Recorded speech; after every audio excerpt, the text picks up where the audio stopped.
This is a verbal aptitude section, and today's topic is on critical reasoning. Whoever been into aptitude training for a while, though you are being introduced to various aptitude concepts, critical reasoning is one such topic is quite often neglected in general test prep scenario. But today's session will give you an outline on critical reasoning for the following reasons. We say critical reasoning, and the question types or the questions under critical reasoning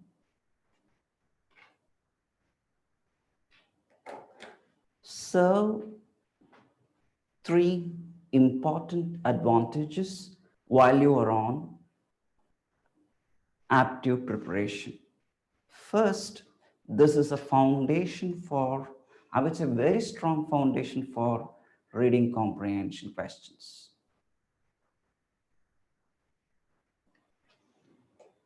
Many a time, whenever you have practiced reading comprehension questions, say, or a competitive exam scenario, or a most challenging companies like Infi specific, when you look at those reading comprehension questions, many a time you would understand that the questions, for you to get the questions right on RC, you have to know more beyond what is stated in the text. So when you're on such challenging reading comprehension questions, your understanding on critical reasoning questions, your approach on critical reasoning questions will play a significant role in getting you the correct answers. That's one. Another thing, this question type, when we understand the knack of answering critical reasoning questions, I would say it can directly contribute to your ability to improve your programming skills. When I say this, you would be surprised how a question on verbal aptitude is related to your ability to code in a technical language. You would understand why do I say so while I take you to a few questions, because your capacity to look at an issue, your ability to penetrate a given task will be strengthened, will be augmented while you practice more critical reasoning questions. And third thing, apart from this, whoever is eyeing for most challenging competitive examinations like civil services, when if any one of you dream for cracking IAS or IPS examinations for that matter, that's one way. Or in at another competitive examination like CAT, if you have an eye for getting into IIMs, if you are preparing for CAT examinations, then this critical reasoning serves an important gateway to improve your ability to further your score in these examinations. So for these reasons, I take you to critical reasoning. And this session is very much an introduction. I like to give you an outline to approach these questions. Now, give this question a look.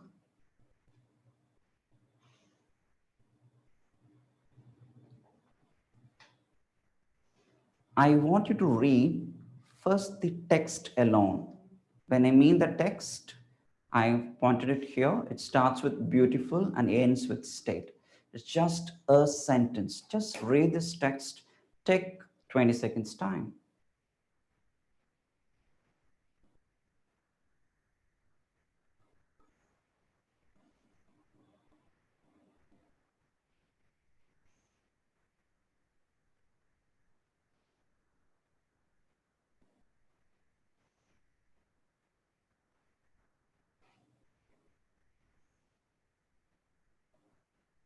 The text reads, beautiful beaches attract people, no doubt about it.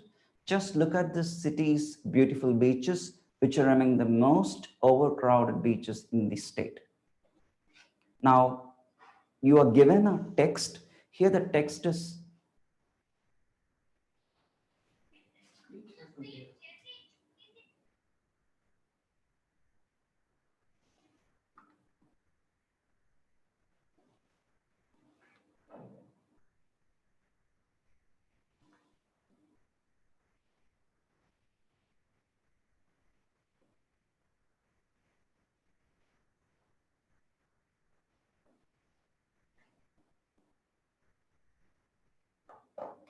I'll read the text once again.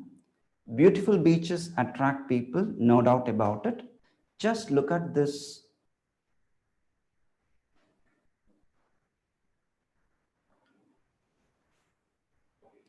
Just look at the city's beautiful beaches, which are among the most overcrowded beaches in the state. The text is just a sentence, but it has a lot to do with your reasoning ability. Okay. To start with, let me introduce you to the steps to answer these sort of challenging critical reasoning questions. Step 1. Step 1 for all critical reasoning questions.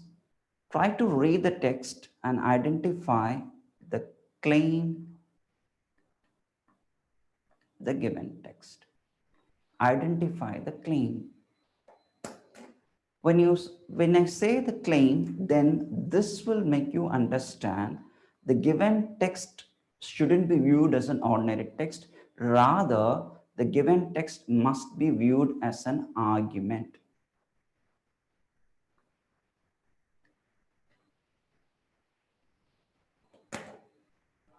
All this while, when you're on reading comprehension questions, when you're on reading a passage for that matter, you would simply read it. You would read it superficially, meaning you would read it on the surface. You won't mind how the author tries to convey his idea. What are the yardsticks that he has taken to convey that idea? We usually would ignore and slowly try to find answers. If you stop with that level of reading it, what is given in the text, without understanding the author's logic, then perhaps you may not answer all reading comprehension questions, which I already stated at the beginning. So if you want to actually read and understand and answer all levels of questions, this is the first step. You have to start looking at the given text as an argument. What's the difference? When we start looking at a text as an argument, by the way, let me explain the difference between the word argument and the word statement. How do you differentiate these two? If I ask you to define the word a statement, of course, everyone can state it, right? A statement is a sentence which states a fact that is acceptable. Now, have this definition, try to apply it on the argument, and try to understand how the word argument changes the color of an utterance. We're reading a sentence. If the given sentence states a fact, and if that is acceptable, we consider that a statement. Okay. In which circumstance the same given sentence can be termed as an argument? Hope we are getting closer. So argument states a fact which is questionable. That is, you read a statement, you read a sentence, and you start doubting it, you start questioning it. That means you haven't read a statement, rather you read an argument. To give an example, of course, whenever you read any scriptures, say, be it Gita, be it Bible, be it Quran, when you read any scriptures, we are supposed to read it and accept what is being stated. So they're largely statements. We call it scriptures. On the other hand, when you read understanding, when you read a survey given a newspaper, or when you listen to a news reader, the presentation is talking about how this particular business scenario is gonna be in another 2 months, in 3 months. At one point, you would agree with the news presentation. At some point, you may not agree. So whichever utterances that makes you to doubt the validity of the statements can be considered arguments. So please remember, this is the cardinal step. From now on, whenever you read an argument or whenever you read a text for that matter, consider that text to be an author's argument. That is the most important step. I would say let that be the foundation for any reading practice in general, be it on critical reasoning questions or on reading comprehension questions. That is, whether you read a short text or whether you read a lengthy passage, irrespective of the size of the text, do consider the given text an argument. That's step one. And the moment you start considering the given statement or the given context as an author's argument, then it will be easy for you to identify the claim made by the author. So when I say the claim, it's nothing but the idea proposed or stated by the author of the argument. The idea stated by the author of the argument. Let's come back to this question. It says beautiful beaches attract people, no doubt about it. Just look at the city's beautiful beaches, which are among the most overcrowded beaches in the state. So the author's point here is, if we want to summarize the claim, we can say, here the author says, beautiful beaches attract people. In other words, beaches, if they are beautiful, would attract people. So if you look closer, this is what the content is. This is what the content is. If you look at the structure, here the author discusses a cause and effect relationship. If beaches are beautiful, people will get attracted. So either way, to start with, we understood the claim of the argument is beautiful beaches attract people, right? As I said, cause and effect, we can say X results in Y. I'm going very slowly. To this moment, let me give you a quick recap. I've just started giving an introduction to critical reasoning question. This is one of the most challenging question type in entire aptitude segment and is often neglected. By now, I understood why this is oft neglected question type, because it's quite rigorous in both in terms of training and understanding, teaching and understanding this concept. Okay, but let me give you an introduction so that while you prepare for any competitive or challenging test scenarios, this approach on critical reasoning question will be of greater benefit. Okay, so having said that, I said we are given a short text. We read that text is just a single sentence, and I did mention that do not just look at the contextual meaning, try to go beyond the author's logic. In other words, I said try to identify the claim made by the author, and the claim is nothing but an idea presented by the author. The easy way to identify the claim is to start looking at the given text as an argument, right? So that's how we did. We started reading the first question. We understood the author's argument. Here, the claim made here is beautiful beaches attract people. That is, in other words, cause and effect relationship. X results in Y. That's what the author has stated. Step one is to identify the claim that has been done. Second step. Step two.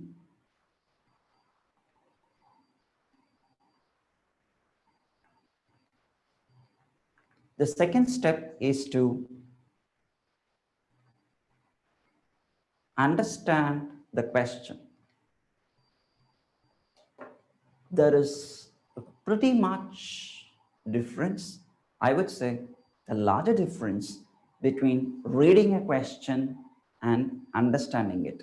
Many a time you would end up reading a question and you would fail to understand, or you would fail to completely comprehend what it actually means. We need some practice. Let me take you through. Look at this question. Here, the question asks you to identify the option. Which of the following exhibits, which of the following options actually exhibits a pattern of reasoning most similar to the one exhibited in the argument above? Look here, the very question itself is an indication that if your reading is confined or stopped with the surface level of reading, the context is insufficient for this sort of questions. You have to look deeper. You have to get to the root of the logic or the author's logic, because the question asks you to find so. Which of the following exhibits a pattern of reasoning most similar to the one exhibited in the argument above? So which means you have to read the argument, understand its claim, and try to get the way the author has presented its logic. Here, the claim is beautiful beaches attract people, and the way the author presents his logic is something related to cause and effect relationship, where he says that something results in something else, that is X results in Y. Okay, so we need to look at 4 options and need to find out which option exhibits the similar pattern. Let's try it.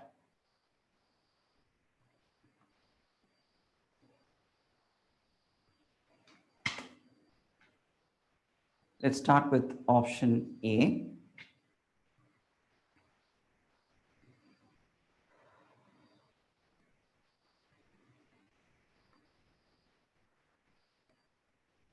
Moose and bear usually appear at the same drinking hole at the same time of day. Therefore, moose and bear must grow thirsty at the same time. Well, you read it for the first time, A is a tempting option which you feel that, yes, this comes close to the question. But I would say, hold it for a while, because the logic that A exhibits, the pattern of reasoning that option A exhibits, is slightly a trap. So hold on for a while. Option B, children who are scolded severely tend to misbehave more often than other children. Hence, if a child is not scolded severely, that child is less likely to misbehave.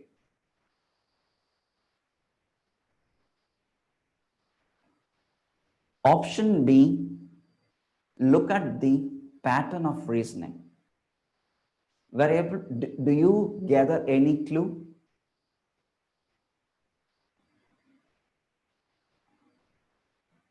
Being this the first question, let me try. It says children who are scolded severely.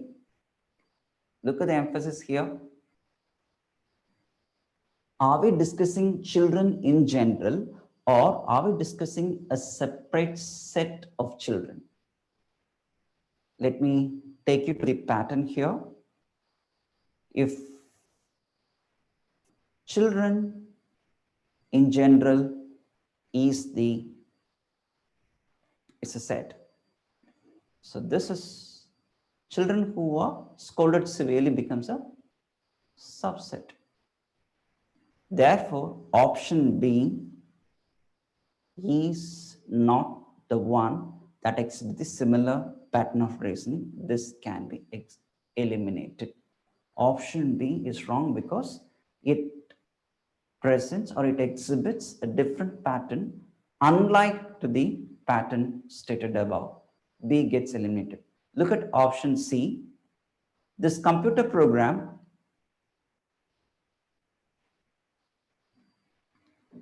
helps increase the work efficiency of its users. As a result, these users have more free time for other activities. C is also very much tempting.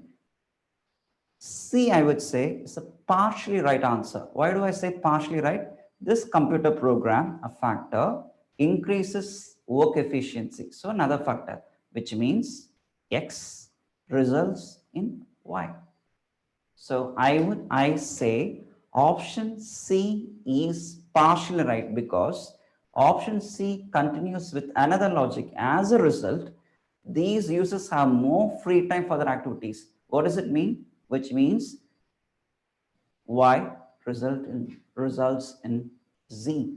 So if you could get into this pattern, if you could derive this pattern, then you would understand option C is wrong. Look at option D. During warm weather, my dog suffers from fleas more so than during cooler weather. Therefore, fleas must thrive in a warm environment.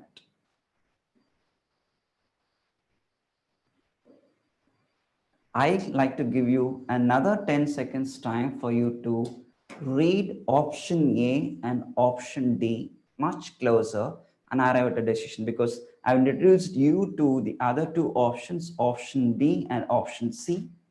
I've given you a clue because B exhibits a different pattern, so is C, that is also different. With this, try to look at A and D closer, and do try to eliminate any one of these two options. You can take not 10 seconds, you can take another 10 to 15 seconds. Let me wait for a while.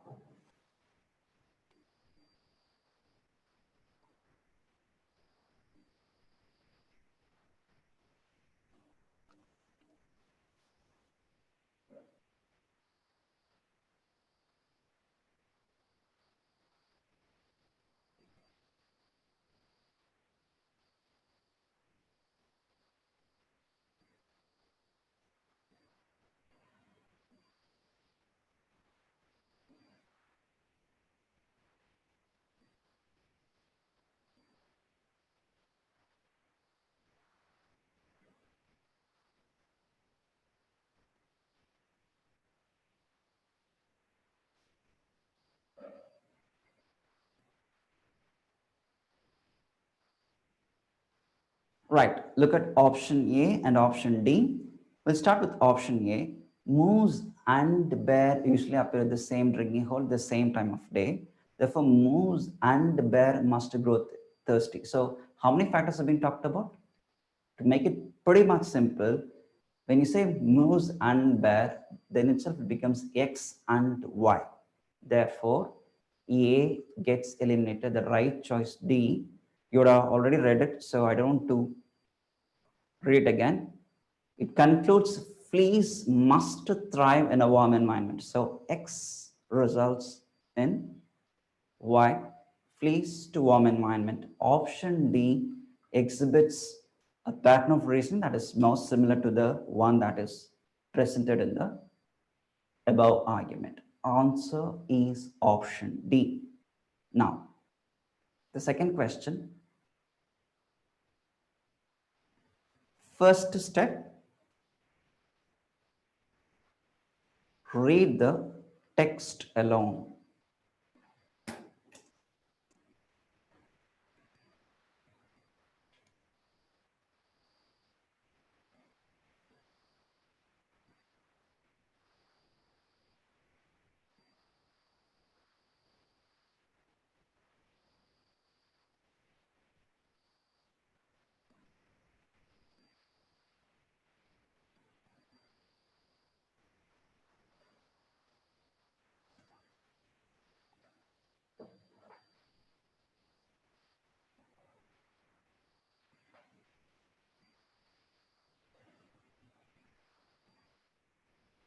Have you read the text?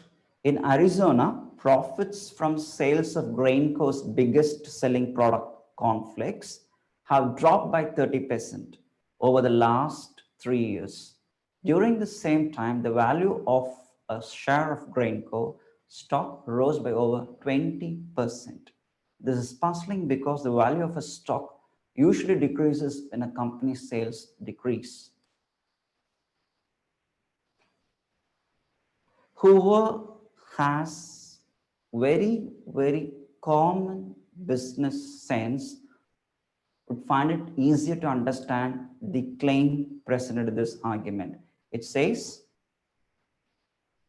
cornflakes is the Grainco's biggest selling product. So cornflakes is the biggest selling product. Its sales has been dropped by 30%. Usually when the largest or the biggest selling product sales drops, what would happen to the company? Here, more precisely, the value of a stock. The value of a stock will automatically go down because the sale is down. If the sale is down, the value will also go down. That is the usual logic. But here, during the same time, the value of a share of Grainco stock rose by 20%. The general logic is when the sale drops, value would also drop. Rather, in this case, the value of the stock has been increased by 20%. This is puzzling. Of course, it is a matter of puzzle. It is something difficult to understand because it contradicts the known or general logic. This is puzzling because the value of a stock usually decreases when a company sales decrease. So the logic present here is a puzzle. The puzzle is simple.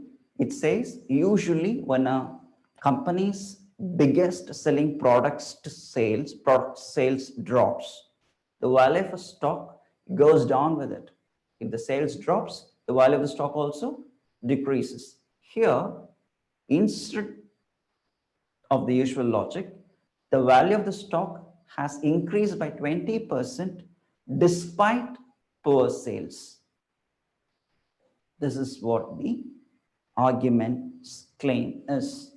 Look at the question. So step one, we have done it.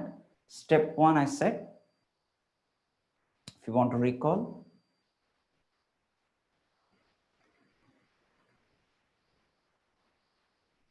step one is to identify the claim. That's what we did. We read the argument. We have understood it threadbare. The second step is to understand the question. Let's try. Which of the following, if true, resolve the above puzzle? So here, the question itself has summarized the claim. The claim, the argument is the puzzle, and the question asks you to identify an option among the four that would resolve the puzzle, meaning one among the four options must provide an answer why Grainco's stock value has increased irrespective of its poor sales of its biggest selling product, cornflakes. Let's start with option A. While I introduced you to the steps, I did say step one is to identify the claim of the argument. Step two is to understand the question. And step three is to analyze each choice.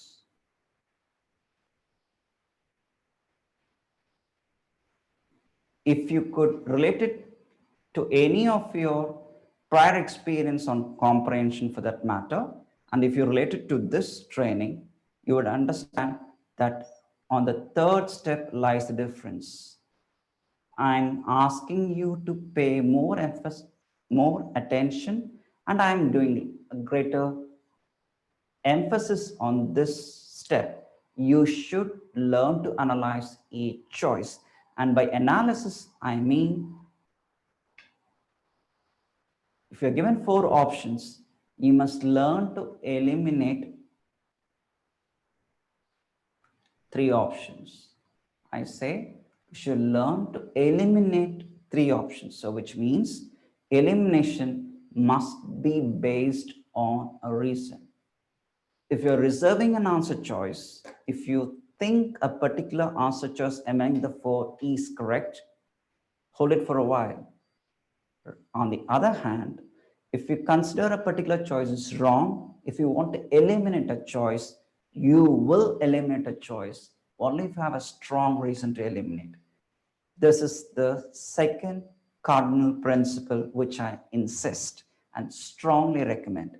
The first principle is, I said, a very way of looking at a text in general, be it a reading comprehension passage or be it a short text like this, you should start looking at it as an author's argument. There's a first shift I ask you to develop. The second one is the third and the most crucial step of this training session.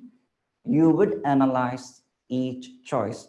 For that matter, if I plan to include subsequent sessions on critical reasoning, I would again and again give greater emphasis to this step, because if you could grasp the essentials of the third step, then certainly you would easily solve the most challenging questions in reading comprehension as well as critical reasoning.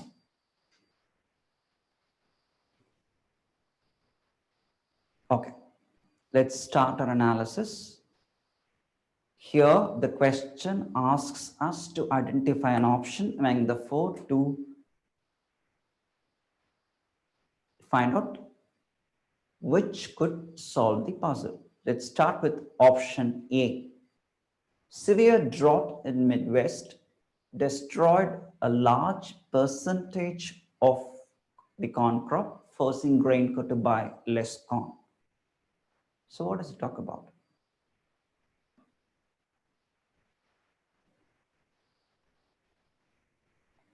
I like to give you another important note. Usually, and again, I take you to your experience of reading comprehension, because I believe that's how most of you have been used to. The moment you look at these questions, you would often try to answer your questions or answer these questions based on your practice on reading comprehension. And the first difference is this. Usually in a reading comprehension, while you read a question and you look at the options, many a time the options would have some contextual connection to the passage that you talked about. But here, be it the first question or the second question, each option will give you a different perspective. Each option will give you a separate reason or a point of view, and it is your job to connect the logic of each option to the main logic present in the argument.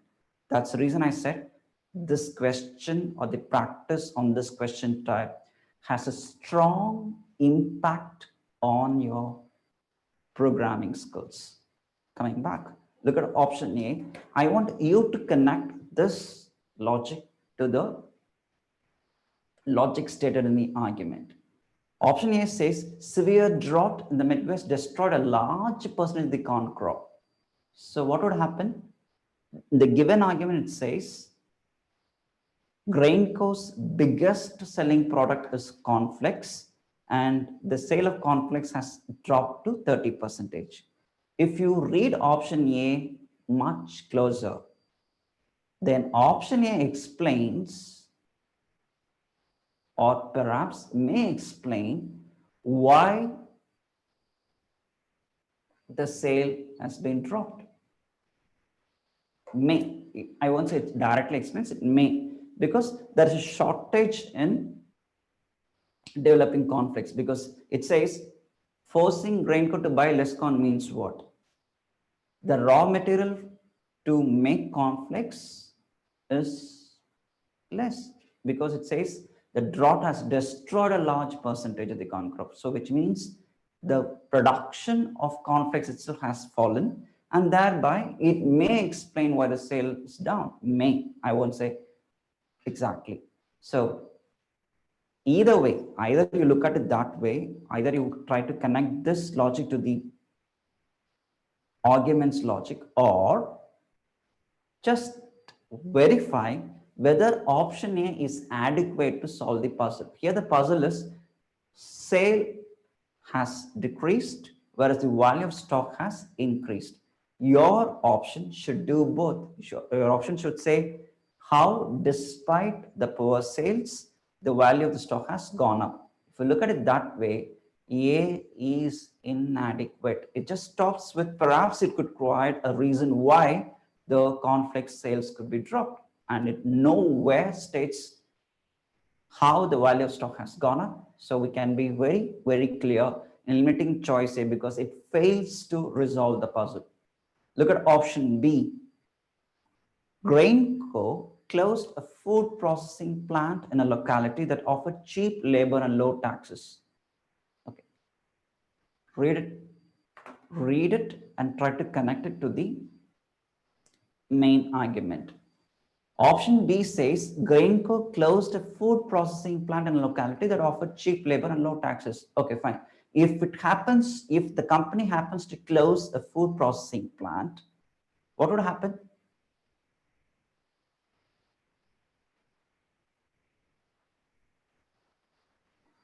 Perhaps the production cost may go up, perhaps the production may fall down, but the given case, we're not talking about the production, rather we are talking about the sales. So B also doesn't contribute to the puzzle being talked about.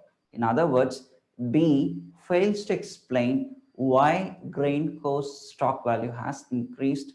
So B can also be eliminated. Look at option C.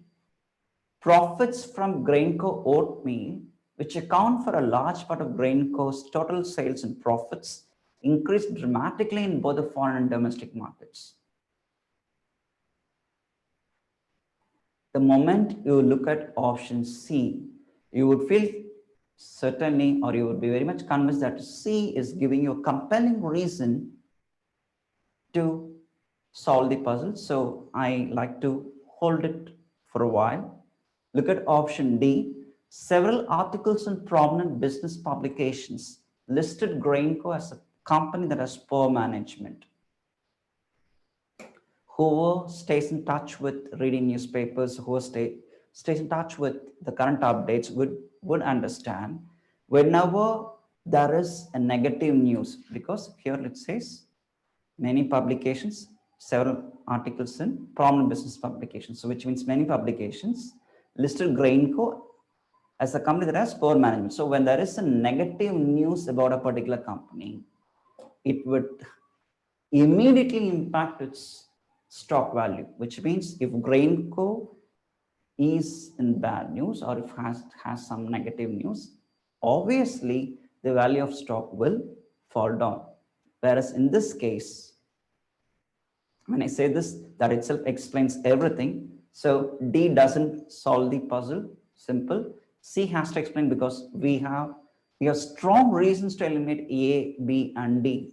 Guys, this is the most significant feature of this training. When you learn to eliminate 3 options, there's no need for you to waste your time in validating option C.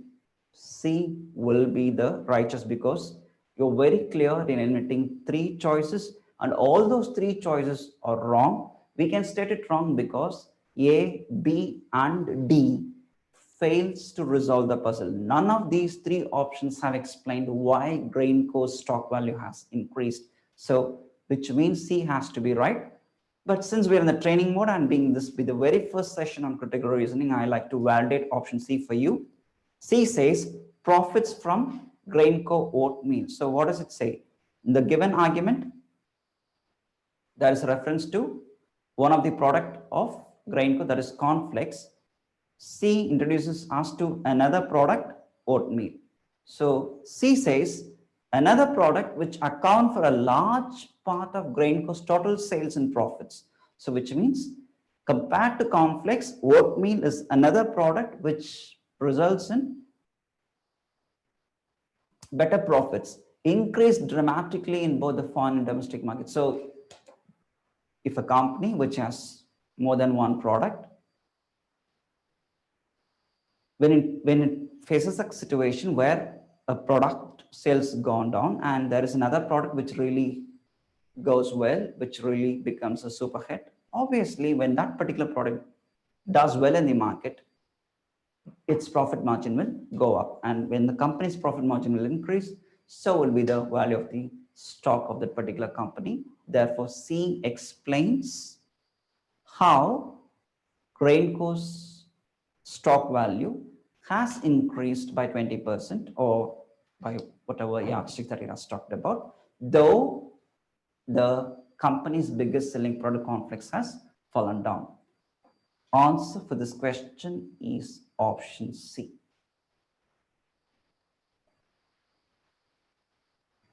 Third argument.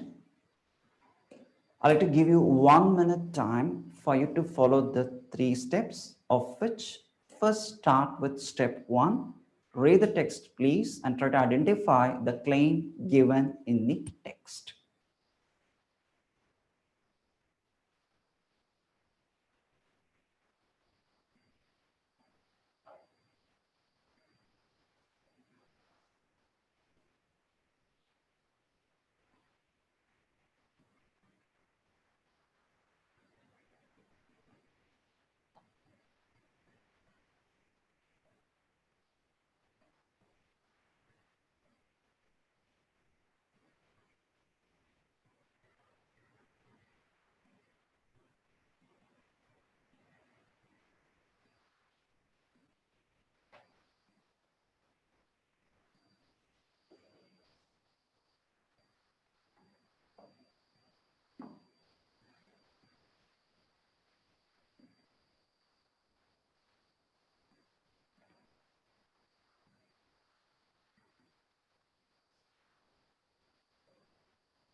Look at the text. The editors of Business Today magazine conduct a poll.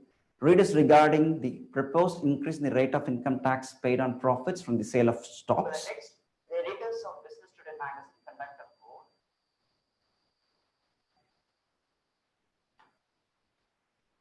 More than 60% of the readers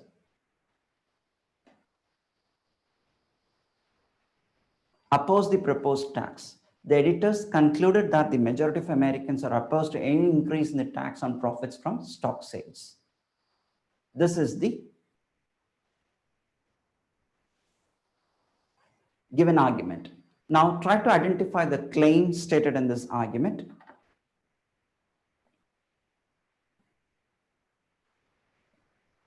This entire argument is based on an opinion poll which says that, conducted a poll which states that increase in the rate of income tax paid on profits from the sale of stocks, more than 60% of the readers oppose the proposed tax. So based on the poll, it says that 60% of the readers oppose the tax.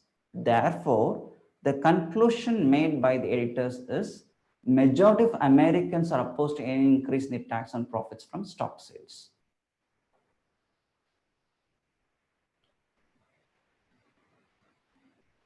The conclusion, look here, we have read the argument.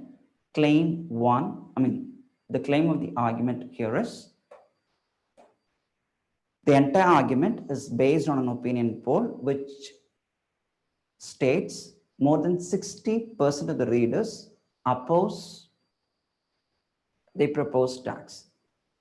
When 60% of the readers oppose a proposed tax, the editors or the agents which conducted the survey has concluded that majority of Americans are opposed to any increase in the tax on profits from stock sales. So the conclusion is majority are opposed to the proposed tax.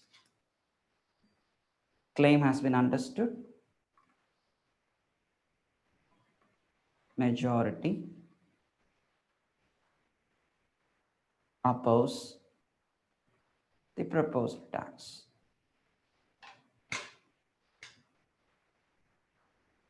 Okay, step 1 has been done. Second step, which one of the following statements, if true, would most weaken the editor's conclusion?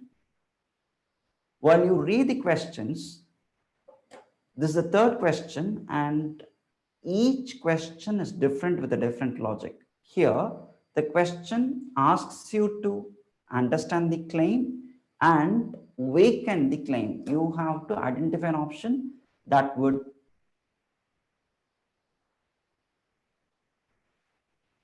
most weaken the editor's conclusion.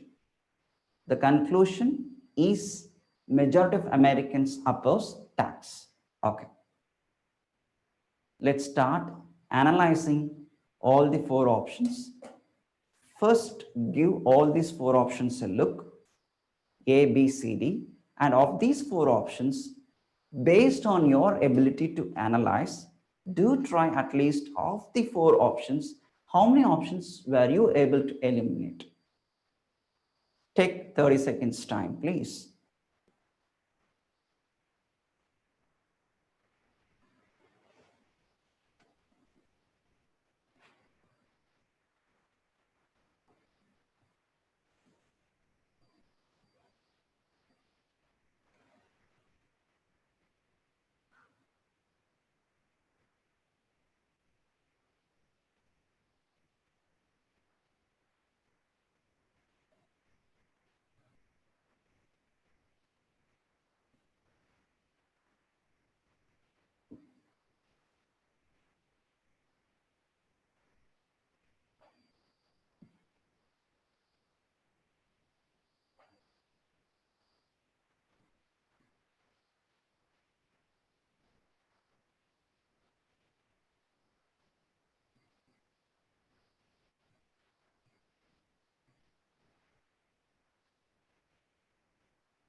All right, you must have gone through these 4 options. Let's start with option A.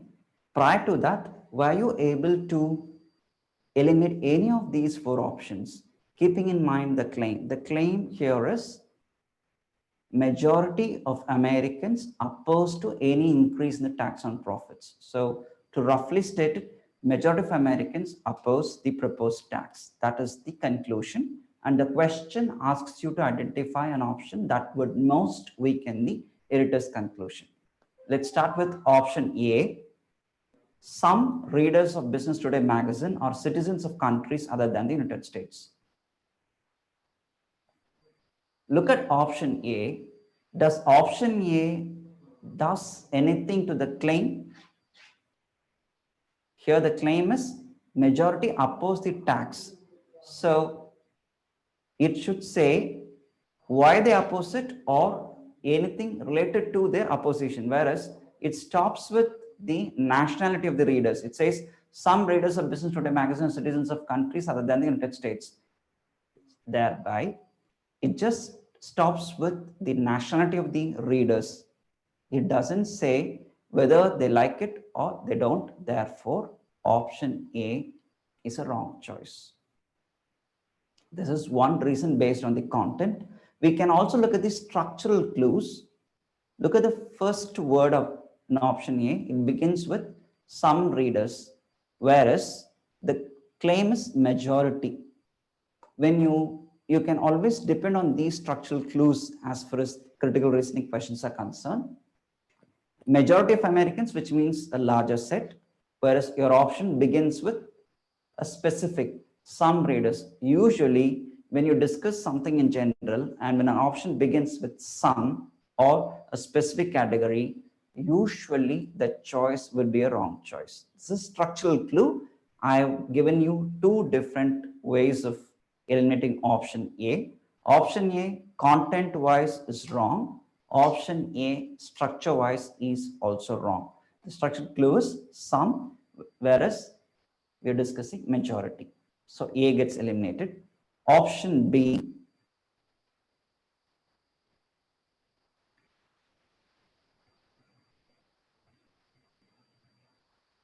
look at option B. Decisions concerning the income tax laws are made by the Congress rather than directly by the people.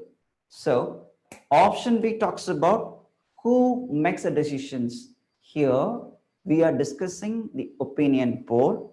The opinion poll is based on or is given to the readers, and it is more about whether people like the proposed change in the tax or they don't. According to the opinion poll, majority don't. That's what the argument is. Whereas B gives you a logic which is irrelevant.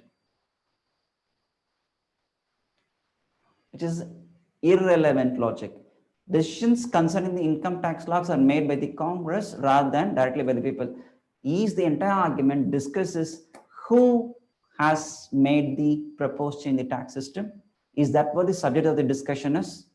You can ask it yourself. Is the subject of the discussion is who brought the change or the proposal in the tax, or how citizens react to it?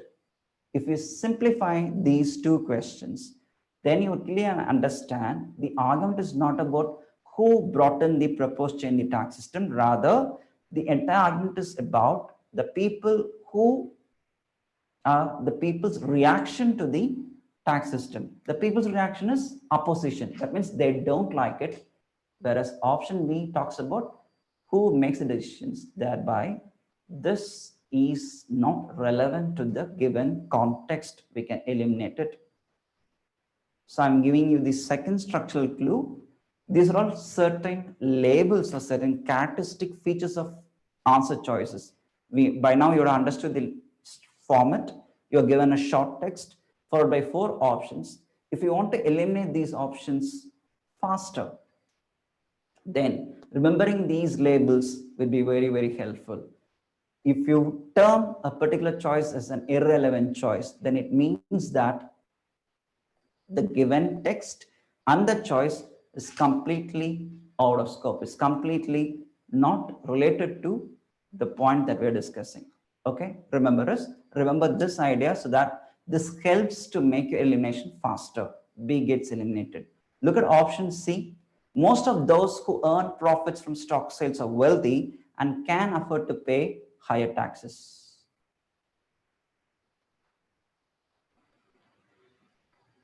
I would say of the 4 options listed in the third question, C is an option at least you can understand it easily and eliminate it. Well, the explanation itself I stated, you can easily eliminate it. And of course, C is wrong because it talks about, it includes most of those who earn profits from stock sales are wealthy and can afford to pay higher taxes, which means what? It says people can pay taxes, whereas in the argument says many are opposed for the proposed tax because they cannot afford it, right? So C actually strengthens the conclusion. If only a few can pay from higher taxes, then it makes reasons why majority of Americans wants to oppose. C, I would say, it's to an extent strengthens the editor's conclusion. Whereas if you relate it to the question's keyword is you need to identify the option that most weakens, which means C can be eliminated. The right choice is D. For this question, I feel that validating the last option is essential, because if I simply conclude that option D is the answer just because we are able to eliminate 3 options, it wouldn't be convincing for you knowing the entire logic. Thereby, I'll attempt an explanation to explain why option D is right. With another example, let's take from an example. If we say an academic survey which is conducted in a particular college, where in a particular college, let's say 75% of the students in first year or second year, third year for that matter, 75% of the students have concluded that engineering mathematics is the simplest subject. I haven't mentioned any name. There has been a survey conducted in a particular college, in an engineering college, where the respondents of this survey have stated engineering mathematics is the simplest subject. Based on that survey, so this survey is limited to one college, and even there, only 70% have responded to it. Okay, so imagine this scenario. Based on this survey, can I conclude that engineering mathematics is the easiest subject? Can I conclude so? Hope now you could understand the defect in the author's logic. Apply the same template here. The editors of Business Today magazine conducted a poll readers regarding the proposed increase in the rate of income tax. Let me make it clear so that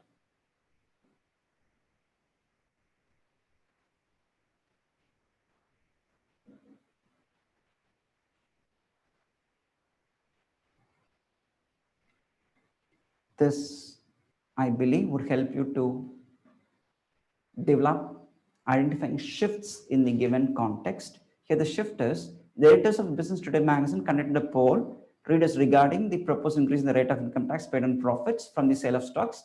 More than 60% of the readers, 60% of the readers, when it says stated so, these readers belong to one magazine, Business Today magazine. That's all.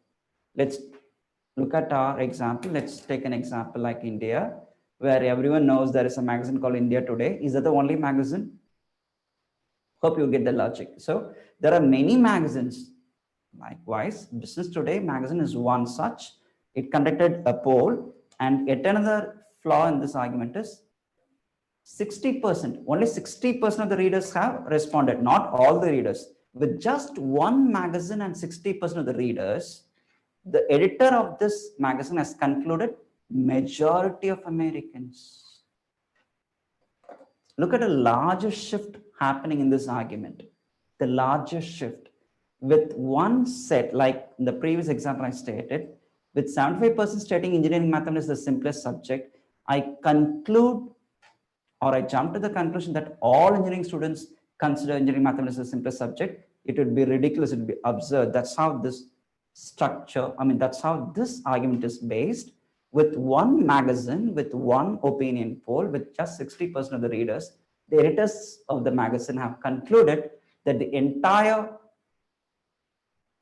country, the majority of Americans are opposed. So option D explains that logic. The viewpoints of the vast majority of the readers of Business Today magazine differ from the views of most Americans. Answer is option D for the question. Before I wrap up this session, we have an idea to share a few more questions in a worksheet that will be done in your WhatsApp group, okay? As well as our mobile app. Click the home screen. There is a worksheet, class worksheet tab. Click on that tab, verbal aptitude. Verbal aptitude, you can click on critical reasoning, you can easily view the worksheet. We are given certain questions. We do understand this is one of the challenging topic. Try to attend these questions and do express your views based on your views and comments of this question, especially the answers. We will decide the subsequent course of this particular session. Thank you so much for watching.